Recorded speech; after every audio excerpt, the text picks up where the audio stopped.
So ಗುರು, ನಮ್ಮ Kannada cinema ಇಂಡಸ್ಟ್ರಿಲಿ ಇರೋ ಎಲ್ಲ ಆಕ್ಟರ್ಸ್ ಗಳಿಗೂ ಡೌನ್ ಫಾಲ್ಗಳು ಕಂಡಿದೆ. ಬಟ್ ಆ ಡೌನ್ ಫಾಲ್ಗಳನ್ನ ಎನ್ಕೌಂಟರ್ ಮಾಡಿ ಮತ್ತೆ ಮೇಲತ್ ಬಂದು ಕಮ್ ಬ್ಯಾಕ್ ಕೊಟ್ಟಿರೋ ಹೀರೋಗಳು ಇವತ್ತು ನಮ್ಮ ಕನ್ನಡ ಸಿನಿಮಾ ಇಂಡಸ್ಟ್ರಿಲಿ ಒಂದು ದೊಡ್ಡ ಇಂಪ್ಯಾಕ್ಟ್ ನ ಮೂಡಿಸಿದ್ದಾರೆ. ಅಂಡ್ ನಾವು ಈ ವಿಡಿಯೋದಲ್ಲಿ ಇದೇ ರೀತಿ ನಮ್ಮ 5 ಜನ ಸ್ಯಾಂಡಲ್ವುಡ್ ಸ್ಟಾರ್ಸ್ ಗಳ ಕಮ್ ಬ್ಯಾಕ್ ಮೂವಿ ಬಗ್ಗೆ ಮಾತಾಡ್ತಾ ಇದೀವಿ. ಈ ಮೂವಿಗಳು ಅವರ ಲೈಫ್ ಅಲ್ಲಿ ಎಷ್ಟು ಇಂಪಾರ್ಟೆಂಟ್ ಆಗಿತ್ತು ಅಂಡ್ ಈ ಮೂವಿಗಳಿಂದ ಆದ ಚೇಂಜ್ ಗಳೇನು, ಅಂಡ್ ಎಸ್ ಇವು ರಿಲೀಸ್ ಆದ ಟೈಮ್ ಅಲ್ಲಿ ಆ ಮೂವಿಗಳ ಇಂಪ್ಯಾಕ್ಟ್ ಏನಾಗಿತ್ತು ಅಂತ ಈ ವಿಡಿಯೋದಲ್ಲಿ ನೋಡೋಣ. ಅಂಡ್ ವಿಡಿಯೋ ಶುರು ಮಾಡೋಕ್ಕೂ ಮುಂಚೆ ನೀವು ನಮ್ಮ ಚಾನಲ್ ನ ಸಬ್ಸ್ಕ್ರೈಬ್ ಮಾಡ್ಕೊಂಡಿಲ್ಲ ಅಂದ್ರೆ ಈಗಲೇ ಸಬ್ಸ್ಕ್ರೈಬ್ ಮಾಡ್ಕೊಳ್ಳಿ. ಬಿಕಾಸ್ ಇದೇ ರೀತಿ ಕಂಟೆಂಟ್ಗಳು, ಮೂವಿ ರಿವ್ಯೂಗಳು ನಮ್ಮ ಚಾನಲ್ ಅಲ್ಲಿ ಬರ್ತವೆ. ಈ ವಿಡಿಯೋ ಶುರು ಮಾಡೋಕ್ಕೂ ಮುಂಚೆ ಇದೇ ರೀತಿ ಕಂಟೆಂಟ್ ಗಳಿಗೋಸ್ಕರ ಈ ಚಾನಲ್ ನ ಸಬ್ಸ್ಕ್ರೈಬ್ ಮಾಡ್ಕೊಳ್ಳಿ. ಅಂಡ್ ಎಸ್, ನೀವು ನಮ್ಮ ಪ್ರೀವಿಯಸ್ ವಿಡಿಯೋ ನೋಡಿಲ್ಲ ಅಂದ್ರೆ ಅದಕ್ಕೂ ಒಂದು ವಾಚ್ ಕೊಡಿ ಅಂತ ಹೇಳ್ತಾ welcome back to my channel Loki cinemas.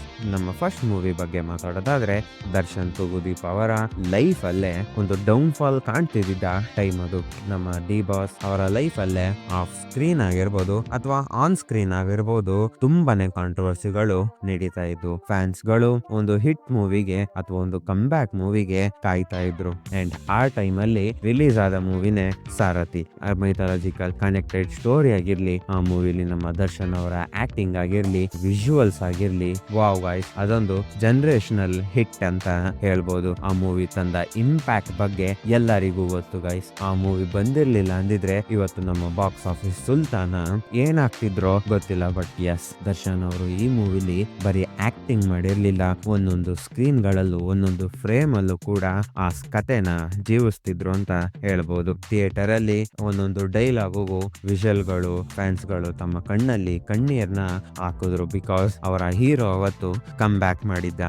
ಅವರ ಕಾಂಟ್ರವರ್ಸಿಯಿಂದ ಹಾಳಾಗಿದ್ದ ಇಮೇಜು ರೀಸ್ಟೋರ್ ಆಯ್ತು ಅಂಡ್ ಅವರು ಮತ್ತೆ ಪ್ರೂವ್ ಮಾಡಿದ್ರು Darshan is a real box office ಸುಲ್ತಾನ ಅಂತ. ಆಫ್ಟರ್ ಸಾರಥಿ ಒಳ್ಳೊಳ್ಳೆ ಮೂವಿನೇ ದರ್ಶನ್ ಅವರು ಡೆಲಿವರ್ ಮಾಡಿದ್ರು. Like Bulbul, Brindavana, Robert and yes, Yajamana average movie ಆಗಿತ್ತು. ಬಟ್ ಫ್ಯಾನ್ಸ್ ಗಳಿಗೆ it was very good movie. And Kranti ಕೂಡ ಅಷ್ಟೊಂದು ಚೆನ್ನಾಗಿರ್ಲಿಲ್ಲ, ಬಟ್ ಸ್ಟಿಲ್ ಅಂಡ್ ಅವರ ಫ್ಯಾನ್ಸ್ ಗಳು ಅವ್ರಿಗೆ ಎಷ್ಟು ಲಾಯಲಿಟಿ ತೋರಿಸ್ತಾರೆ ಅಂದ್ರೆ, ಕತೆ ಚೆನ್ನಾಗಿಲ್ದಿರೋ ಮೂವಿ ಕೂಡ 100 crores ದಾಟುತ್ತೆ. ರೀಸೆಂಟ್ಲಿ ಡೆವಿಲ್ ಮೂವಿ ಇಂಪ್ಯಾಕ್ಟ್ ನ ನೀವು ನೋಡ್ಲೇಬಹುದು. ಅಂಡ್ ಎಸ್, ಡೆವಿಲ್ ಮೂವಿ ಕೂಡ ಸೇಮ್ ಸಾರಥಿ ತರ ಸಿಚುವೇಶನ್ ಅಲ್ಲೇ ಬಂದಿದೆ.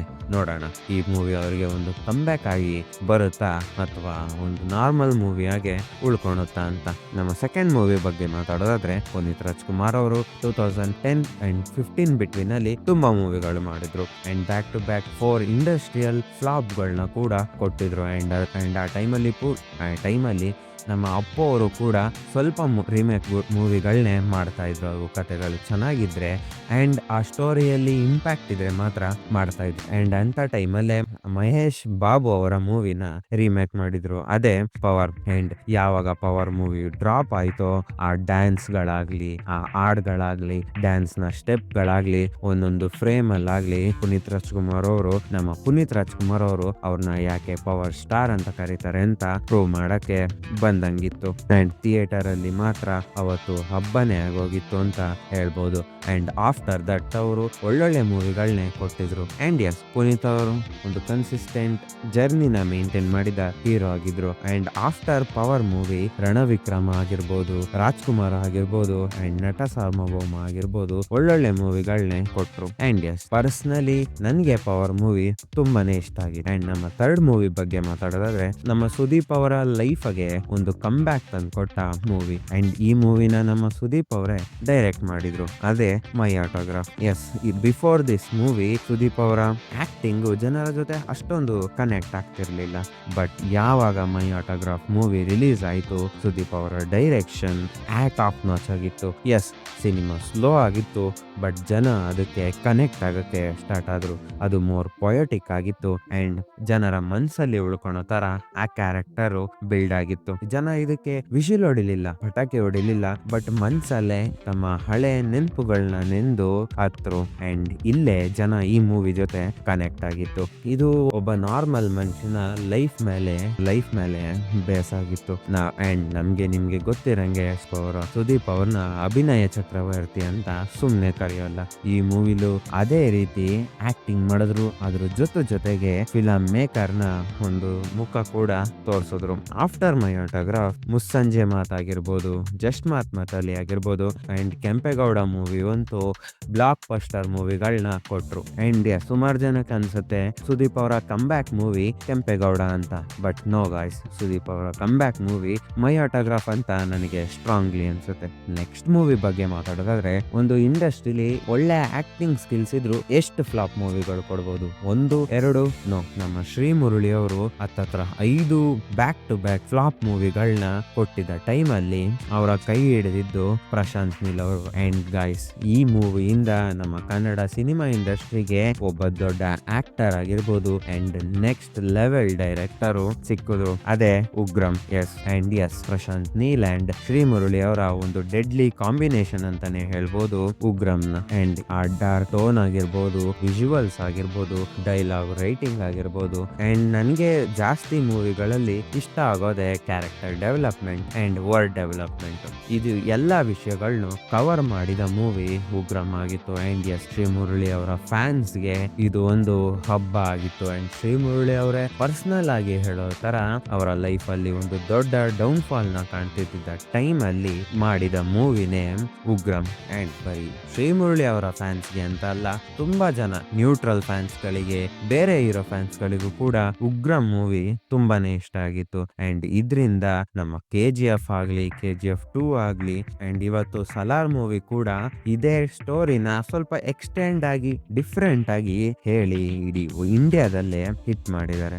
ಆಗಿನ ಟೈಮಲ್ಲಿ ಕನ್ನಡ ಸಿನಿಮಾ ಇಂಡಸ್ಟ್ರಿಲಿ ಸ್ಟಾರ್ ಪಟ್ಟ ತಾಣೋದು ಸುಲಭದ ಮಾತೆ ಆಗಿರ್ಲಿಲ್ಲ. ಅಂತ ಟೈಮಲ್ಲಿ ನಮ್ಮ ಶ್ರೀ ಮುರಳಿ ಅವರು ಉಗ್ರಂ ಮೂವಿ ಆದ್ಮೇಲೆ ದ ರೋರಿಂಗ್ ಸ್ಟಾರ್ ಅನ್ನೋ ಪಟ್ಟನ ತಗೊಂಡ್ರು. ಅಂಡ್ ಅವತ್ತಿಂದ ನಮ್ಮ ಮುರಳಿ ಅವರು ಹಿಂದೆ ತಿರುಗಿ ನೋಡ್ಲೇ ಇಲ್ಲ. ಒಂದಾದ್ಮೇಲೆ ಒಂದು ಮಾಸ್ ಹಿಟ್ ಗಳನ್ನ ಕೊಡೋಕೆ ಸ್ಟಾರ್ಟ್ ಮಾಡಿದ್ರು. After Ugramm, Rathaavara, Madagaja, Mufti and yes guys, Bagheera ಅನ್ನೋ ಒಳ್ಳೊಳ್ಳೆ ಮೂವಿಗಳನ್ನ ಡೆಲಿವರ್ ಮಾಡಿದ್ರು. ಅಂಡ್ ನಮ್ಮ 5th ಮೂವಿ ಬಗ್ಗೆ ಮಾತಾಡೋದಾದ್ರೆ, ಈ ಮೂವಿ ಒಬ್ಬ ದೊಡ್ಡ ಸ್ಟಾರ್ಗೆ ಕಮ್ ಬ್ಯಾಕ್ ಕೊಟ್ಟ ಮೂವಿ. ಅಂಡ್ ಈ ಮೂವಿ ಒಬ್ಬ ಒಳ್ಳೆ ಡೈರೆಕ್ಟರ್ ನ ನಮ್ಮ ಕನ್ನಡ ಸಿನಿಮಾ ಇಂಡಸ್ಟ್ರಿಗೆ ಕೊಟ್ಟ ಮೂವಿ, ಅದೇ ಜೋಗಿ. ಎಸ್ ಗೈಸ್, ಇವತ್ತು ಕೂಡ ರಿಲೀಸ್ ಮಾಡಿದ್ರು 100 days ಓಡೋ ಕೆಪಬಿಲಿಟಿ ಇರೋ ಮೂವಿ ಜೋಗಿ. ಯಾರು ಕನೆಕ್ಟ್ ಆಗಲ್ಲ? ಎಲ್ಲರಿಗೂ ಕನೆಕ್ಟ್ ಆಗುತ್ತೆ. ಕೆಲವೊಬ್ರಿಗೆ ಎಮೋಷನಲಿ ಆಗಿರ್ಬೋದು, ಕೆಲವೊಬ್ರಿಗೆ ಪರ್ಸನಲಿ ಆಗಿರ್ಬೋದು, ಈ ಮೂವಿಯ ಸ್ಟೋರಿ ಕನೆಕ್ಟ್ ಆಗುತ್ತೆ. ಅಂಡ್ ನಮ್ಮ ಶಿವಣ್ಣನ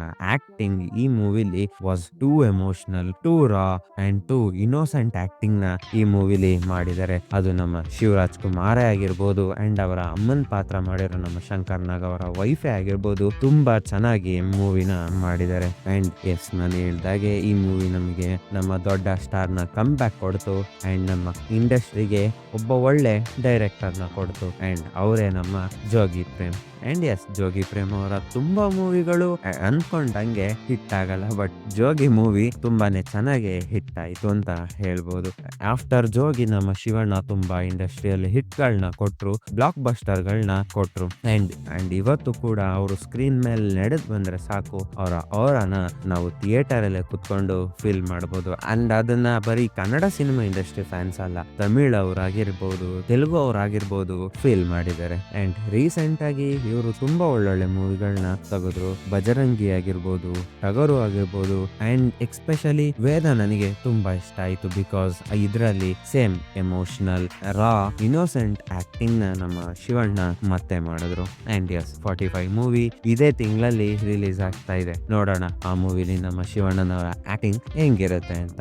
ಸೊ ಗೈಸ್, ಇವಾಗಿದ್ವು ನಮ್ಮ ಮೂವಿಯ ಲಿಸ್ಟ್ ಗಳು. ಅಂಡ್ ನಿಮ್ಗೆ ಈ ಲಿಸ್ಟ್ ಅಲ್ಲಿ ಯಾವ ಮೂವಿ ತುಂಬಾ ಇಷ್ಟ ಅಂತ ಕಮೆಂಟ್ ಮಾಡಿ. ಅಂಡ್ ಎಸ್ ಲೈಕ್ ಮಾಡೋದನ್ನ ಮರಿಬೇಡಿ. ಅಂಡ್ ನಮ್ಮ ಪ್ರೀವಿಯಸ್ ವಿಡಿಯೋನ ನೋಡಿ. ಒಂದ್ ವಿಡಿಯೋ 6,500 ಓಡಿ ಇನ್ನೊಂದು ವಿಡಿಯೋ ಬರೀ 150 ಹೊಡಿದ್ರೆ ನನಗೆ ಬೇಜಾರಾಗಲ್ವಾ? ಪ್ಲೀಸ್ ಒಂದು 500 ದಾಟಿಸಿ ಅಂತ ಕೇಳ್ತಾ ಈ ವಿಡಿಯೋನ ಇಲ್ಲಿಗೆ ಮುಗಿಸ್ತಾ ಇದ್ದೀನಿ ಅಂತ ಹೇಳ್ತಾ ನೆಕ್ಸ್ಟ್ ವಿಡಿಯೋದಲ್ಲಿ ಸಿಗೋಣ. ಅಲ್ಲಿವರೆಗೂ ನೋಡ್ತಾ ಇರಿ ಲೋಕಿ ಸಿನಿಮಾಸ್. ನಾನು ನಿಮ್ಮ ಲೋಕಿ, ಸೈನಿಂಗ್ ಆಫ್.